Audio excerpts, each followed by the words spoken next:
ci biir jeetaay bi ma njëkkee suma ndeyjoor ak Lamine Diouf. Lamine, li nga xam ne moom mooy projet de loi d'amnistie bi ni ki ëllëg bu ci yàlla àndee war nañu ko voté ca assemblée nationale, lan nga ciy xaar. waaw jërëjëf Dieng, comme ni nga ko waxee projet de loi d'amnistie, jusque là ça reste toujours dans la phase de projet. Et dafa bokk ci prérogative bu gouvernement bi.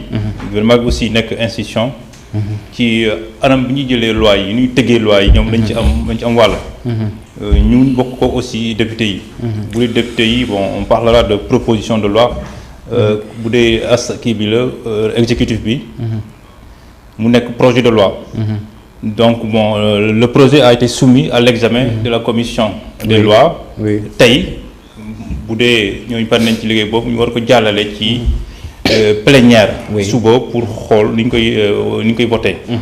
Bon espoir yi ci am pour mu jàll wala mu ñàkk jàll. Espoir yi ñu ngi ëppee ci mu jàll. que mu ñàkk jàll. Parce que assemblée dafa am une nouvelle majorité. boo boolee député Yewwi Askan Wi. pardon député APR yi. Benno Bokk Yaakaar. Groupe parlementaire Benno Bokk Yaakaar. ak ñi nga xam ne ñoo nekkee ci camp PDS. oui bon y a une nouvelle configuration. loolu aussi nekk lu bette parce que bu ñu rappelé woo ci législative yi. amoon na une situation inédite. sur le terrain politique sénégalais. muy lu ñu doon wax intercoalition. moo taxoon ñooñu am le nombre de députés qu'ils ont actuellement. et ñooñu bon bu ñu fàttale ko ñoom aussi war nañ prêter attention aussi bàyyi seen xel ci askan bi nga xam ne moo leen joxoon voix yooyu. ñu féetee ci côté askan bi. à chaque fois quand il y a lieu de voter une loi. donc mais nag actuellement ak nouvelle majorité bi mun nañ jàpp ne. la loi peut passer comme lettre à la poste. mais l'intercoalition c'était Wallu Yewwi. C'était Wallu Yewwi. ça veut dire que y a un divorce. entre Wallu ak Yewwi. Yewwi ñoom ils sont toujours restés garder leur position catégorique pour ñu opposer wu. donc bu nekk ne ñooñu désolidarisé wu nañ. fekk ji le camp du pouvoir. day ñu dooleel ñooñu. te bu ñu amee 90 députés la loi peut passer. je crois que ñoom mun nañ am nañ sax lu ëpp loolu. donc y a peu d'espoir. pour que loi bi ñàkk jàll. donc loi bi nag li ci doy waar. mooy loi en général. wala fi ñu delloo ci définition bi la loi ce n'est rien d'autre que l'expression de la volonté populaire.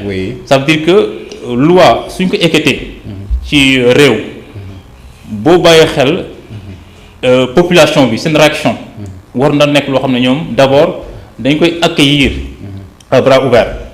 mais cette loi d'amnistie fait partie des lois d'amnistie les plus décriées. malgré que yeggagul sax ci phase vote. mais bu dégg des réactions venant de gauche à droite. dafa mel ni c'est pas la loi n'est pas la bienvenue. donc loolu war na aussi attirer attention.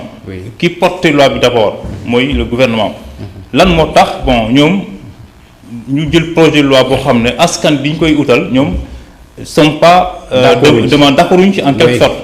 parce que d'accord bi du yomb parce que li tax mooy li ci xew parce que quand on parle de loi d'amnistie et ñu déterminer la période qui prend départ de 2021 jusqu'en février 2021 ba février 2024 mu couvrir tous ces faits parce que il s'agit d'une loi d'amnistie qui ne s'intéresse pas en réalité aux auteurs des infractions mais qui va cibler uniquement les faits. Tous les faits yoo xam ne nekk na ci champ boobu. ki da leen intéressé dañuy bokk ci amnistie bi. et exposé motifu loi bi wax na ci infraction yi nga xam ne moom la loi bi di viser mooy mu ne les faits qui sont susceptibles de requérir une qualification criminelle et correctionnelle. Là-dessus exposé mu def adopter la méthode de l'entonnoir. Commençant aux infractions les plus graves pour ñëw aussi pour les infractions les moins graves. parce que crime moo gën a grave délit. ou des infractions yoo xam ne dañu ko war a àtte en correctionnel. te code pénal Sénégal dafa définir d'abord contravention. c'est des lois que les infractions que la loi punisse de peine de simple police. mooy xam ne peine yu diisul yooyu mooy infraction mun na nekk comme quelqu'un qui a enfreint à une règle du code de la route bu nekkee ne takkoo sa ceinture bu la yoon jàppee mën nañu ko tuddee correct comment dirais-je mën nañu ko tuddee contravention bu dee correctionnel la wala bu nekkee délit la mooy ce sont des infractions que la punissent des peines allant de 5 ans ba 10 ans bon de peine correctionnelle yooyu bon mooy yi nga xam ne peine sanction moyen la mun na am condamnation comme mun na am ndàmpaay mun na am dommage et intérêt bu nekkee crime la code pénal dafa wax toujours ne que la loi punisse de peine infamante ou afflictive loo xam ne dina bu ñu la condamné dina laal sa intégrité physique mooy condamnation boo xam ne mun na durer mun na dem ba perpète ak amende yi ngay verser état ak aussi comment dirais-je kii dommage intérêt ndàmpaay yi ngay jox les victimes c'est à ce niveau que c'est intéressant moo tax bu ñu waxee loi d'amnistie lu ñu ci amnistie lu ñu ci gën a soxla mooy mu am parce qu'on a besoin de ça comme ils l'ont indiqué sur l'exposé des motifs on a besoin ñu apaiser le climat politique mais toujours est-il que il faut respecter les droits des victimes parce que dafa am benn principe bu leen gouverner muy le principe des droits de la défense muy ñu leen may mun a am dans le cadre d'un procès équitable ñu jox leen seen gëdd jox leen seen ak seen yelleef ñu mun a organiser seen défense parce que c'est des accusés parce que nous ne sommes pas au Sénégal dans le régime de la culpabilité mais dañ nekk ci régime présomption d'innocence bu ñu la accusé dañu la may dañuy ñaaw njortu may la aussi le bénéfice du doute jusqu'à ce que ñu établir la véracité des faits boo xam ne mooy prouver existence infraction bi donc ñi nga xam ne ñoom topp nañ leen wala yoon toppoon na leen ci période 2021 ba 2024 ça veut dire est-ce que ñoom def nañ wala defuñu ça veut dire bu ñu leen amnistier comme si ñoom ils sont d'accord que ils ont commis les infractions yoo xam ne ñoo leen visé woon mais de façon implicite parce que peut-être amuñu occasion amuñu possibilité pour wax ne ñoom ànduñu ci amnistie leen parce que ñoo waroon nekk ñi nga xam ne ñoo ko soxla et am na ñoo xam ne aussi mënuñu wax mooy ñan moo xam ñi nga xam ne dañ dee parce que y a parmi les infractions yi ñu commettre am na si ñoo xam ne dañ ci ñàkk seen bakkan ñooñu naka la leen loi bi di bénéficier woo parce que bu nekk am na amnistie rek on peut parler à ce niveau d'indemnisation parce que indemnisation c'est après à la fin d'un procès pénal bu jeexee dañuy xam ku def ak ku deful ku def ñu jox la yow yaay joxe ndàmpaay donc ñoom ñi nga xam dañ ci dee ñoom ban intérêt lañ ci am bu nekk dañ ci am intérêt peut-être ça sera à titre posthume léegi li des mooy les familles les ayants droit ñooñu naka la ñuy amee justice parce que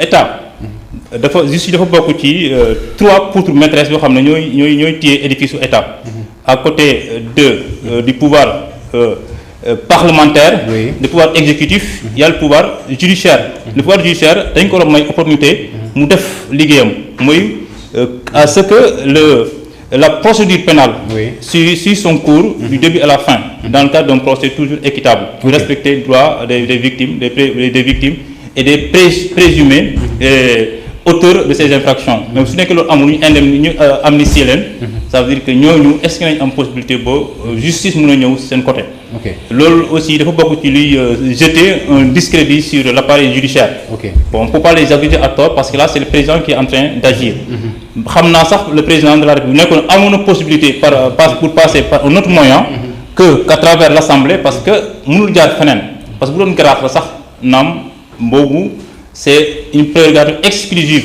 du président de la République c'est l'article 47 qui l'a prévu de la Constitution moom mën na jël bigam gracier ay nit mais bu dee amnistie la mënu ko def sans pour autant mu soumettre ko à un vote au niveau de l'Assemblée nationale c'est prévu naam par la Constitution article 67 wax na bon président mën na def amnistie à travers initiation de loi donc loolu moo xew te mu nekk loo xam ne boo dégloo la population sénégalaise la famille des victimes les organisations des droits de l'homme ak les Sénégalais à l'international ñoom apprécié wuñ en tout cas cette volonté du président de la République de faire passer par grâce pour effacer les faits ñu amee depuis 2021 jusqu'à maintenant mu nekk bon loo xam ne bon te jàpp nañu ñëpp avec la majorité actuelle au niveau de l'Assemblée bon dina am ce qu'on pourrait appeler un abus de majorité parce que abus de majorité lay doon parce que comme nit ñi ànduñu ci loi bi